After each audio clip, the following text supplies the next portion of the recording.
What's up, everybody? I'm sitting here going live. I'm gonna give everybody just a couple minutes that way that link will work. Hopefully, see what happens, and then I'll get started.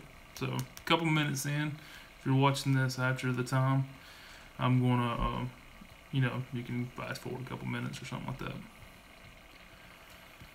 But while we're waiting, just crazy day yesterday. Especially for the website. Actually, terrible day for the website. But other than that, it was a great day for football in general. So if you enjoyed college football, you enjoyed watching yesterday because almost every team in the history got upset. So every team in the country. You can tell it's early. I'm mixing my words up. So we'll see. But it's 9 a.m. here in the south, outside of Georgia, so in Florida. So still early.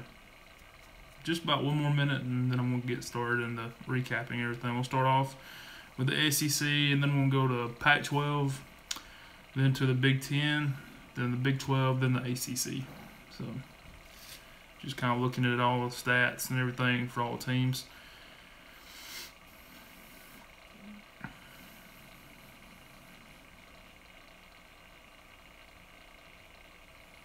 About 20 more seconds and I'm going to get started.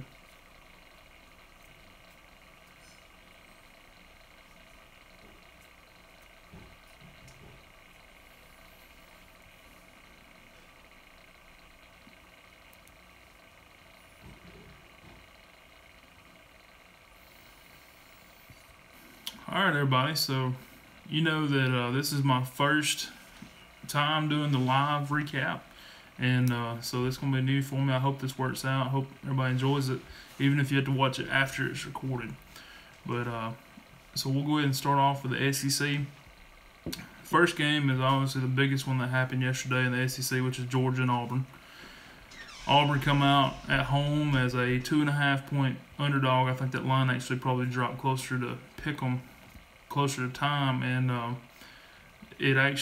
Auburn didn't need it. They destroyed Georgia yesterday. A lot of people this week said that Georgia didn't need this game, and that's kind of, yeah, technically it's not true, or it is true, but I would hate to know that my players and all was thinking that a game wasn't needed, because now they're facing, they've got a loss. Yes, they've wrapped up the East, but at the same time, what happens if they just give up another game? They got Georgia Tech coming up in a couple weeks, which is a rivalry game. Obviously it's tough to stop that triple option, and anything can happen. Georgia Tech beat them last year, so Auburn comes away with a big win here, 40-17, and that makes the West really interesting because this week you're going to have Auburn and Alabama both with a small team. Auburn's got ULM, and Alabama's got Mercer. And what that does is that sets up for an Iron Bowl the next week to be crazy exciting. So the Iron Bowl this year will determine who goes to play Georgia in the SEC Championship. So that's a big deal there. Georgia now, they've already clinched the East. But with that, you've got the fact that they've got, Kentucky this week. Will be their last SEC game of the year. And then they play Georgia Tech in a rivalry game. And it's at Georgia Tech. So don't let that, that game, that's another trap game in my opinion.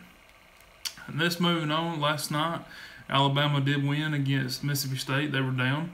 At that time when they were playing, Notre Dame was getting their teeth kicked in. And at the same time, Auburn had already won before that game even started. So it's kind of hard to say. It was just one of those days where everybody in the country was having a tough game if you were the better team. Mississippi State's no slouch. They were ranked 16th going into that game, and it was at home. And last week everybody was down on Mississippi State because of the way they played UMass. But at the same time, you got to think they were coming off a game where they were on the road against A&M, and they had a game the next week against the number 1 team or the number 2 team at that time in the country. coming at home. So that was kind of a sandwich game. They just need to get through it. They won the game, and they played Alabama hard. Alabama actually had to come back and tie it up there at the end of the game, and then drove down and got a touchdown with just a few seconds left to win the game.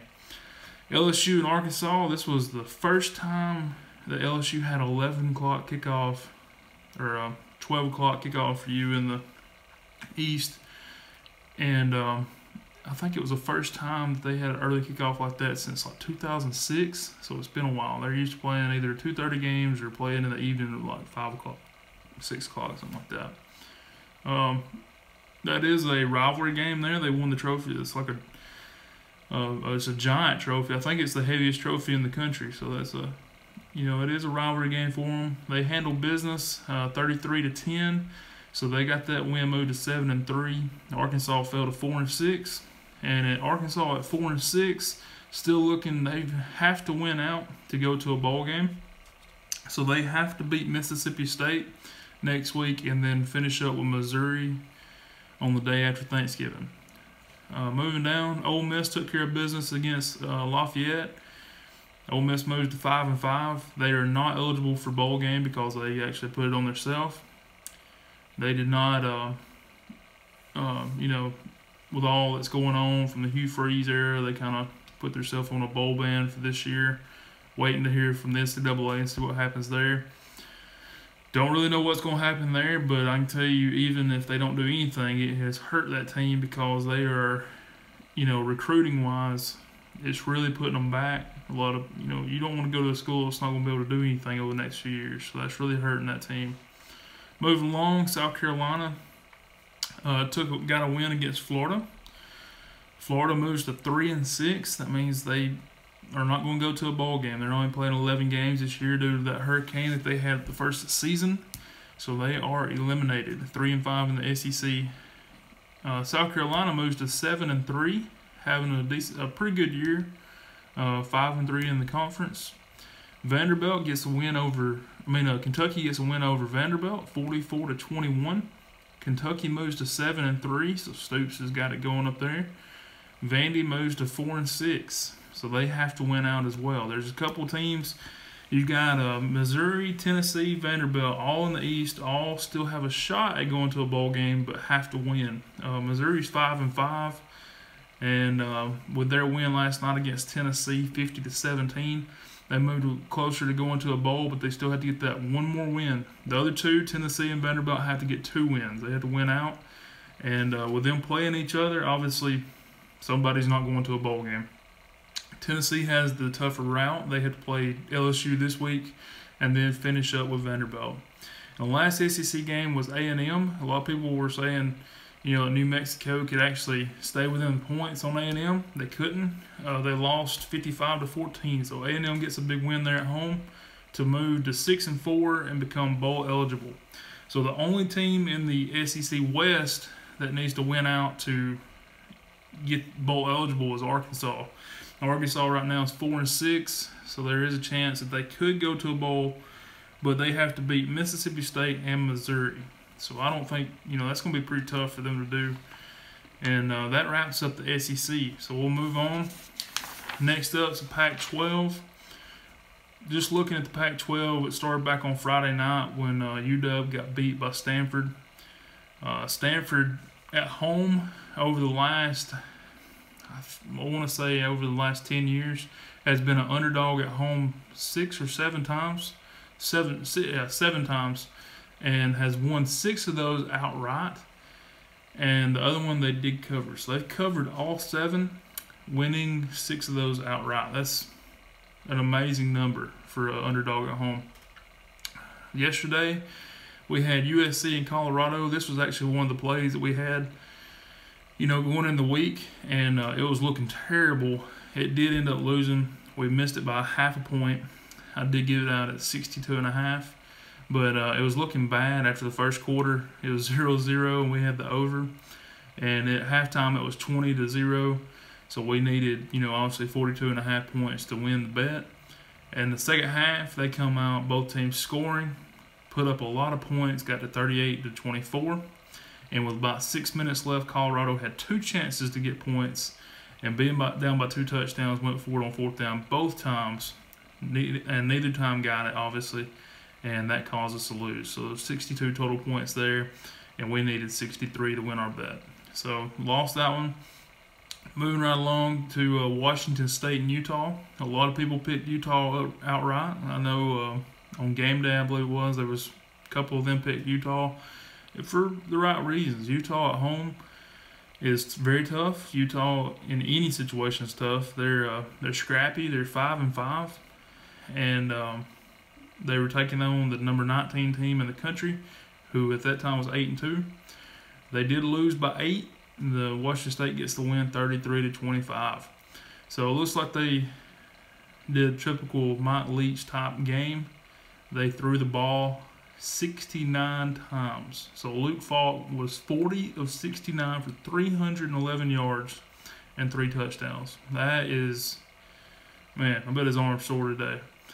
And looks like on the other side, rushing and receiving, actually, the Utah players actually were the leaders on that. Utah had a guy had 99 yards receiving on 4 receptions, so obviously he was going deep quite a bit. And so Washington State gets the win there, moves to 6-2 in the Pac-12, and they kind of control their own destiny. So if Washington State wins, they've got one more game left. They're off this week, and then they play Washington in the Apple Cup.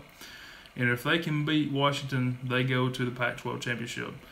If they lose, that kind of throws some tiebreakers in. So Washington State would then move to 3 conference losses, and then you'd have 2 teams in the North with 2, one being Stanford, one being Washington. And obviously with Stanford just beating Washington, they have the tiebreaker. So let's go over the other 2 as far as what they need. Stanford needs Washington State to lose to Washington and them to win out. So they have to beat Cal. If that happens, they're the Pac-12 North champion. If Washington beats Washington State and Stanford loses to Cal, they're the Pac-12 champion. So it is there's several things that could happen there, but Washington State is the only team in that North that actually controls their destiny. All they got to do is win out. In the South, you got USC has pretty much wrapped it up, I think. But there's several teams that could become bowl eligible very quickly. You got Arizona State, UCLA, Utah, and Colorado, all with 5 wins. So Colorado has 1 game left. The other 3 have 2 games left. So any of those could just win a game and become bowl eligible. Yesterday, Arizona State lost to UCLA on the road.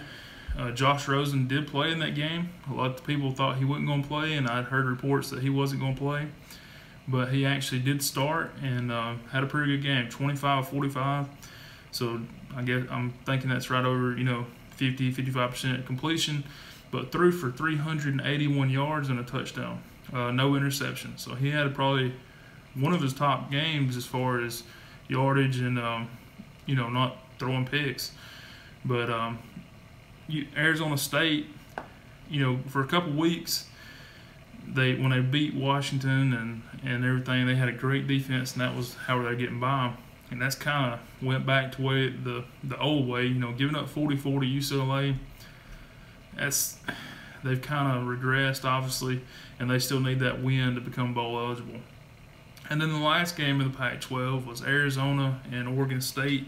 Arizona getting the win here, 49-28. Oregon State just doesn't have anything. We know that. We've talked about that all year. And obviously they're looking for a new head coach. And with that, they're just kind of hanging it up. They did play better in the second half. They scored 28 in the second half. Didn't have anything at halftime. So Arizona had one of those dominant games where they scored in every quarter and almost double digits in 3 quarters. So big deal there, as far as just being dominant from start to finish. Khalil Tate rushed the ball for 206 yards. It's a big game from him. He seems to be a very good runner, hit some home runs, and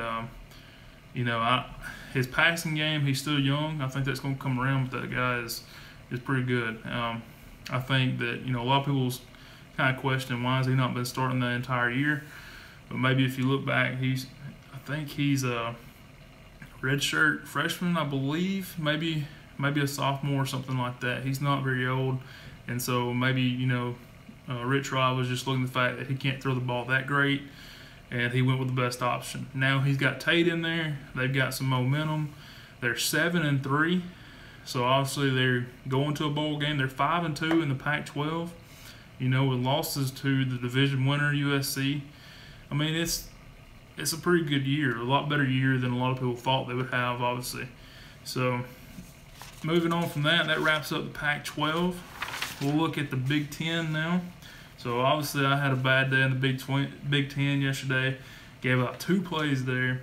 2 teams that I thought were going to ride the momentum from last week, and they didn't. So, we looked at Michigan State was one of the teams that I had yesterday, and they come out in an 11 o'clock game, and I don't think they showed up for the football game. I think they may have showed up to buy some souvenirs or get some autographs from Ohio State, because they did not show up to play football yesterday. They let Ohio State score in the first 3 quarters, including 14, 21, and 13. For a defense that was playing very well the last couple of weeks, yesterday was a big disappointment. So they lost 48-3. I think that's the biggest loss that coach up there, and he has been there for at least 10 years now. So that's a huge loss for Michigan State on the road. And they did go to 7-3, so it's not like they're having a bad year. They had a nice bounce back from last year when I think they went 3-9 last year. So they're still having a good game, or still having a good year. They finish up with Maryland and Rutgers, which is obviously the worst 2 teams in that division. And so they should get 2 wins there. They'll improve to 9-3. So Ohio State moves to 8-2, 6-1 in the Big Ten. I do believe that wraps up that side of the division. And we've got 3 teams over there that could actually become bowl eligible. All 3 teams are Rutgers, Maryland, and Indiana. All 3 are 4-6, trying to get those last 2 wins. Obviously, they have to win out. I just mentioned that Rutgers and Maryland have to play Michigan State, which I don't believe is going to happen for them. Therefore, I don't think either one of those are going to go to a bowl. So we'll see. Indiana has a little bit. Well, actually, Rutgers plays Indiana as well. So Indiana has Rutgers and Purdue to finish up. So they do stand a chance to win out, but I don't think Rutgers and Maryland will. On the other side of the division, you've got Wisconsin, who has obviously wrapped up that side in the West. And you've got 3 teams that could become bowl eligible. Nebraska, who got beat yesterday by Minnesota and did not look good in that game at all, losing 54-21. You got Purdue, who I've been high on all year, including the preseason, at 4-6. And they could win out. Like I said, they play Indiana to finish up the year, and also play Iowa. They're at Iowa next week, so that's going to be tough for them, but all at the same time, it's very possible that they could win out and become bowl eligible. And then you got Minnesota, who is 5-5, so their 2 games, they can split it and still go to a bowl. They finish up with Northwestern and Wisconsin. So I think the best shot obviously would be the Northwestern next week. If not, they may have to upset Wisconsin the last week of the year, but we'll see what happens there. So just looking at yesterday, like we've already talked about Michigan State, Ohio State. The other game that I gave out, and the last one, was Wisconsin-Iowa, and that game was very good in the first half. Iowa could not get anything going on offense. They had 2 touchdowns off of defensive plays, 2 interceptions run back for touchdowns, and that was their points. They could not stop Wisconsin in the second half. Wisconsin had a touchdown on fumble recovery that moved it to 24-14, and they never looked back after that. Scored 2 more touchdowns. I think they got another fumble recovery deep, maybe even in the red zone. A couple plays later, they scored a touchdown, puts them up, another spread it out a little bit further, and with Iowa not being able to do anything, there was no shot at them coming back. I really thought Iowa would play a little better as far as offensive. I know 38 points looks like a lot to give up on defense, and it is. But you got to take in consideration that they did give up a fumble recovery for a touchdown, which was not the defense's fault. And then a couple other times where Iowa turned the ball over at midfield or better for Wisconsin to take advantage. So all in all, I think they would have gave up somewhere around 2 to 3 touchdowns, which would have kept them in the game if the offense could have got anything going. Rutgers and Penn State, this was one of the leans I gave out. It started off great, got a little scary at the end, but gave out Rutgers plus 31. They did lose 35-6 against Penn State at Penn State. They jumped out and they actually hit 2 field goals first and was up 6-0, and then gave up 35 unanswered. Rutgers is one of those teams where they've been so used to losing the last couple years that playing good in a game like that is in the first half, that could mean some momentum for them. I know they lost big, obviously 35-6, but what I'm saying is the fact that they were only down 14-6 at halftime against the number 14 team in the country, says that they are improving a little bit, a lot better than what they were the last couple of years when they couldn't seem to do anything right. Purdue, Northwestern. Purdue loses by 10 here, 23-13. Northwestern moves to 7-3, 5-2 in the Big Ten, while Purdue moves to 4-6, 2-5 in the Big Ten. So Purdue is going to have use this to build. They didn't do anything in the first half. It was 14-0 at halftime, and then they come out and scored 13, but just couldn't get anything else going. They gave up 9 points in the second half, and that gave them the 10-point loss. So they need to win out. Northwestern can just make their record better for the rest of the year. So a couple more games left for both these teams. Northwestern is looking to, they don't have a shot at the conference, but they could finish up second in that division behind Wisconsin and go to a good bowl game. So they just want to win out and be 9-3. Indiana, Illinois. I knew this game was going to be a little bit closer than what the spread was indicating, but I actually thought that Illinois would keep it within a field goal or so, and but they did, and they lost by 10, 24-14. Illinois is having a tough year. They're 2-8, 0-7 in the Big Ten. Indiana is 4-6, 1-6 in the Big Ten. So that was their first Big Ten win was yesterday, and they still have a chance to get to a bowl. So that should show you they played some weak opponents out of conference. Nebraska and Minnesota. I mentioned this earlier. Minnesota absolutely killed Nebraska yesterday. 54-21. They scored double digits in every single quarter. So I don't know how long Mike Riley's going to be at Nebraska. I really didn't think that was a great hire when he got hired, and I really don't think he needs to be there any longer, honestly. I hate to say that about somebody's job, but at the same time, man, you're getting paid millions of dollars and you're terrible. Michigan, Maryland was the last game of the Big Ten. We had Michigan winning 35-10. Not a big surprise there. Probably the biggest surprise is the fact that their quarterback was 50% throwing for 145 yards, which they hadn't been able to do anything passing the ball for a while now. So that is a little bit better, I guess. Not great. So that wraps up the Big Ten. Moving to the Big 12. It looks like Oklahoma made a statement last night, winning 38-20. I think they win that conference, obviously. So that it looks like that may be a rematch in a few weeks when they play the conference championship game. The way that championship game is set up, it's the top two in the conference. Everybody played a round robin. And so the top two teams in the conference will be playing again. We'll have a rematch no matter what because everybody plays everybody in that conference. Oklahoma State and Iowa State had a great game yesterday. Iowa State tried their best to win that thing. They got ahead.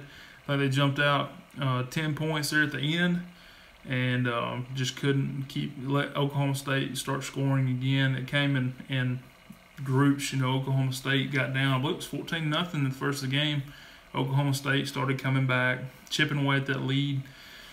They went into halftime, tied up 21-21, and second half they just scored more than Iowa State did. And Iowa State is not a team, I don't think, that's built to stay, continue to score over and over and over. They're not the traditional Big 12 offense. They play good defense. and they try to limit you what you can do, and they want to be there in the end. They were there in the end yesterday, and they just came up a little short, losing by 7. Texas Tech and Baylor. I know everybody watched that game. That was probably your highlight of your day. No, I'm just kidding. Texas Tech goes to 5-5.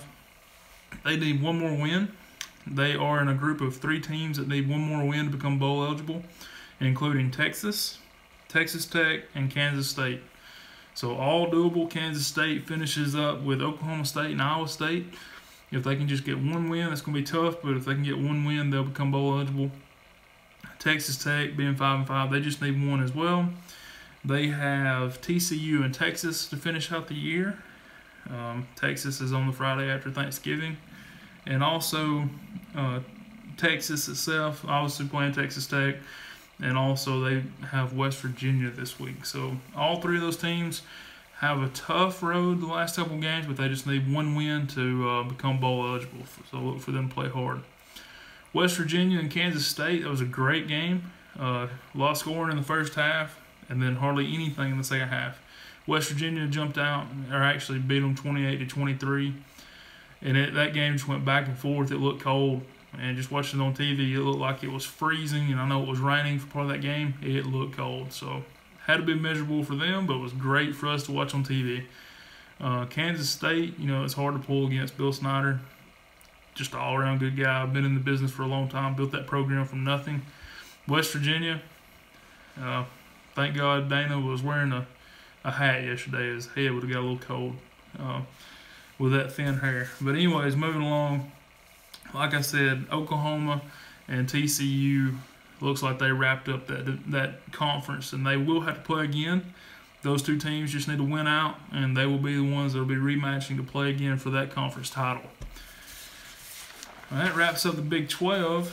I'm not even going to talk about Kansas and Texas. I think everybody's seen how that went. Texas got a little bit of revenge. So we'll move to the last conference, which is the ACC. On Thursday night, North Carolina took care of Pittsburgh. Something was telling me the whole day, take North Carolina. Of course, I didn't, because there's just one thing that everybody knows or should know is that do not bet on a bad team. They will always find ways to lose you money.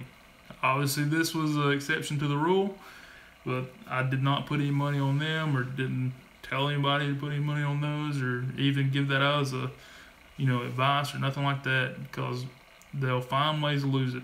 They came out and played hard on the road and got a win. So they moved to 2-8, 1-6 in the ACC. Obviously, that was their first win in the conference this year. So we'll see how they finish up. Pittsburgh moves to 4-6. They need to win out to become bowl eligible. So looks like they'll finish up with Virginia Tech and Miami. Obviously, that's the 2 top teams in that division. So they've got a tough road to finish out, and they have to actually win out. So I don't think that's going to happen. I don't think Pittsburgh makes it to a bowl. The headlining game last night, Notre Dame Miami, was on ABC, and if you watched it, you know that was the absolute beatdown. Miami took advantage of some big turnovers. They had an interception return for a touchdown. They passed that gold chain around to, I'm pretty sure everybody on the team got to wear it at least once yesterday. Notre Dame looked like they came just real flat.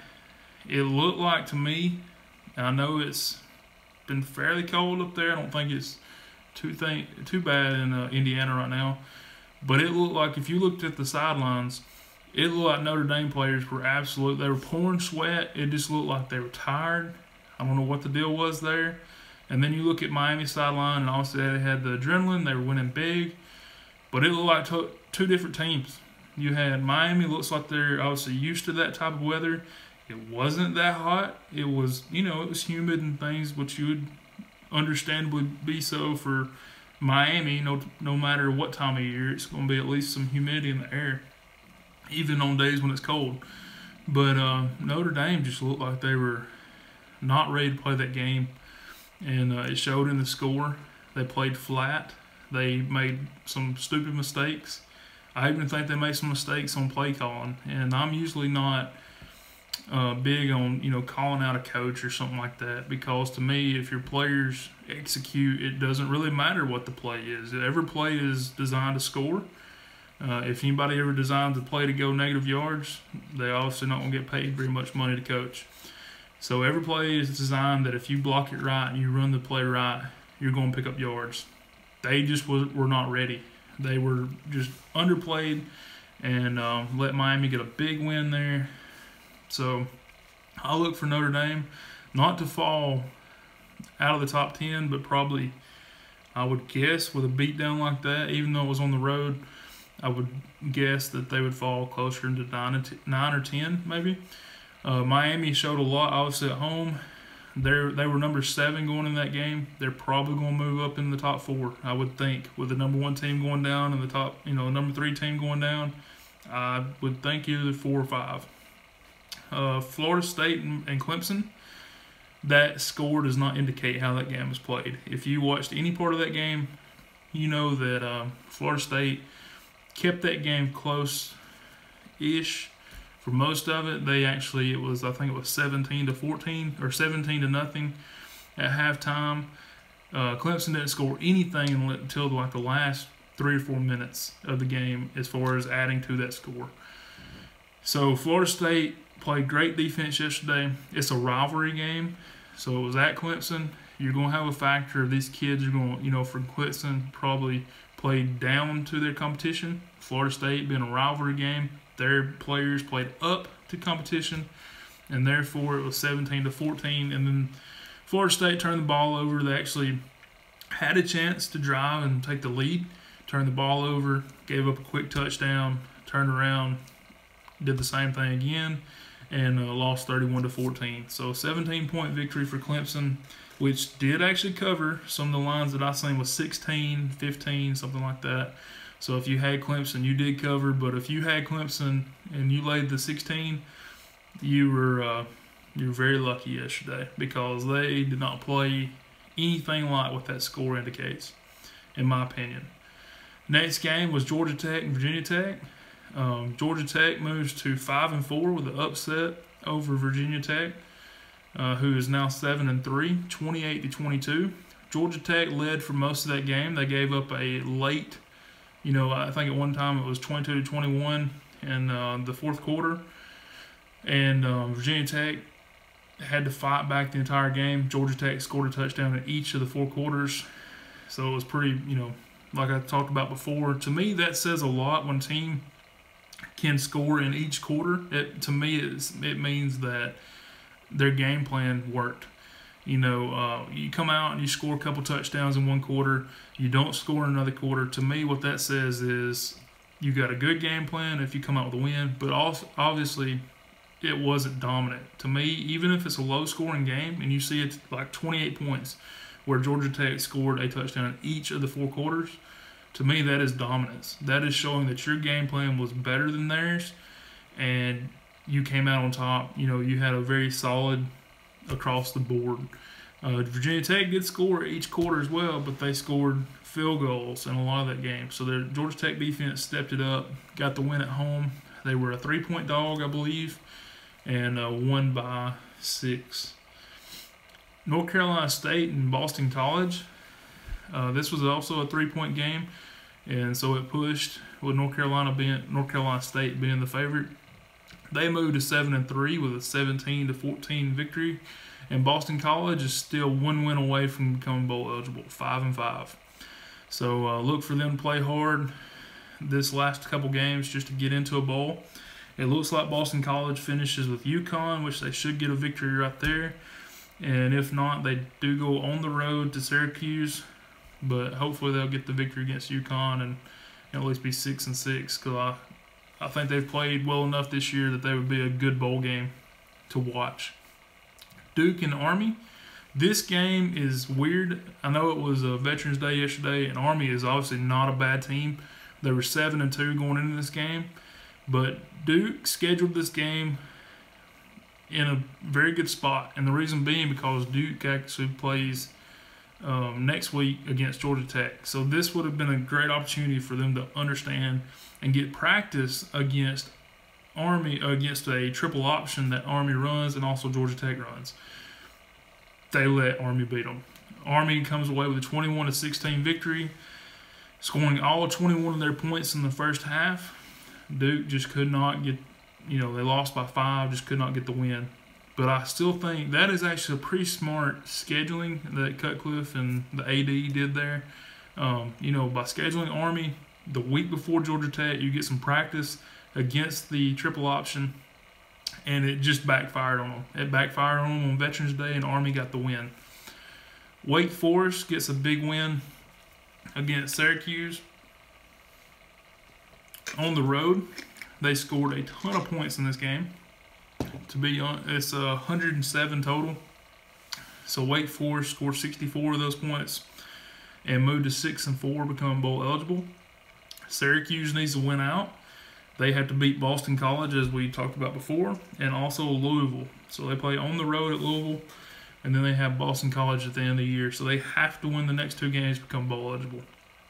And the last game of the ACC was Virginia and Louisville. Virginia tried. They kept playing from behind the entire game. Louisville had the lead, and every time Virginia would become within 7 points, they'd turn right around, score another touchdown, and break it out a little bit further. So obviously Louisville come away with a win, 38-21, moves to 6-4 and become bowl eligible. To me, they are a disappointment this year. I had them a lot higher, had them finishing second in the division, and they're not. They're going to finish way below. It looks like Virginia is also 6-4, so they'll be going to a bowl game this year. A couple teams to watch in that conference is Pittsburgh is 4-6, Duke is 4-6, Georgia Tech 5-4, and Boston College 5-5. All those teams need at least 1 win or more to become bowl eligible. And so far, that means generally in November, those teams will be playing a lot harder. I'm going a lot over today. I promise this will not be this long in the next few weeks. Today was my first time to do this as far as live stream, so I appreciate you tuning in. I know I've got a handful of people watching right now, and for the ones of you that will be watching after this, just make sure that, tell me what you think in the comments, and I appreciate you tuning in. I hope you have good luck today. Hope you have better luck than I did yesterday. I'll have next week's preview out in the next couple days, probably on Tuesday. So look for that, and good luck with everything you do, and thanks. Appreciate it.